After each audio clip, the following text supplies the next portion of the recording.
বাবা ছেলে একসঙ্গে ঈদের আনন্দ করার জন্য বাড়ির মধ্যে রওনা হয়েছে, পরিবারের সঙ্গে ঈদ করবে, কিন্তু লঞ্চের চাপায় বৃষ্টি হয়ে একেবারে চোখের সামনে অন্ধকার হয়ে গেল। আমি কয়েকটা ফেসবুক পোস্টে দেখলাম ছেলেটা এমন ভালো ছেলে আছে, মনে হয় যেন ঘুমিয়ে ঘুমিয়ে বলছে, মা বাবার সঙ্গে আর ঈদ পালন করা হলো না। এই জন্য ভাই আইনা মা তাকুন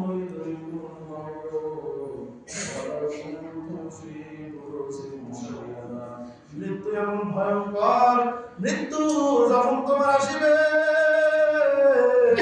এই পৃথিবীর এমন কোন স্থান নাই যেখানে পালিয়ে যেতে পারবে। মা বাবার পাশে বসে থাকবে, রোগ বেরোবে চলে যাবে, ধরে রাখার ক্ষমতা নাই। প্রাণের স্ত্রীর পাশে বসে থাকবে, রোগ বেরোবে যাবে, ধরে রাখতে পারবে না। ছেলে মেয়েরা পাশে বসে থাকবে, বাবা বাবা বলিয়া চিৎকার করে কাঁদবে, কিছুই করার ক্ষমতা নাই। মৃত্যু যখন তোমার সামনে চলে আসবে, বাড়িতে থাকো আর রাস্তার মধ্যে থাকো, বাড়ি ফেরার ক্ষমতা তোমার সুযোগ দিবে না। গাড়ির মধ্যে থাকবা, বাড়িতে ফেরার সুযোগ দিবে না, কারণ মৃত্যু এমন ভয়ঙ্কর যখন আসবে। এই জন্য মৃত্যু আসার আগে তোমার নিজের পাল্লা ভারী করে নাও। কিয়ামতের ময়দানে আমার আল্লাহর সামনে হাসতে হাসতে যেন জান্নাতি হতে পারো। أول ما يحاسب به العبد يوم القيامة من عمله الصلاة কিয়ামতের দিন আমার আল্লাহ সর্বপ্রথম নামাজের হিসাব নেবে।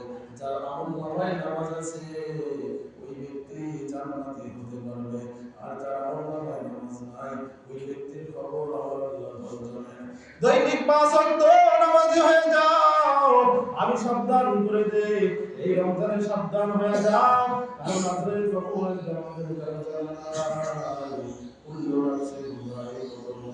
মৃত্যু সব গ্রহণ করতেই হবে।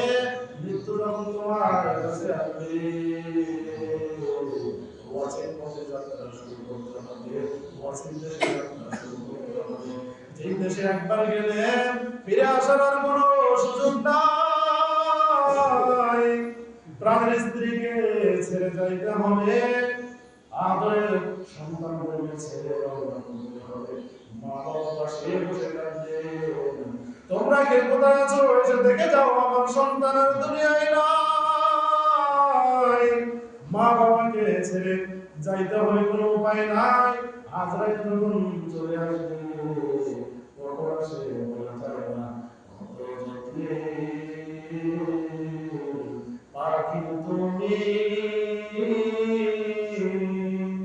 কাজল বরন্তি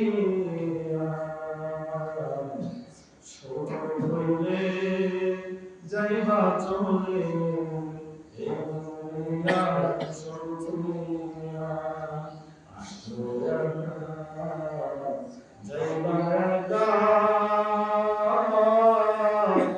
সঙ্গে কেহ যাইবে না,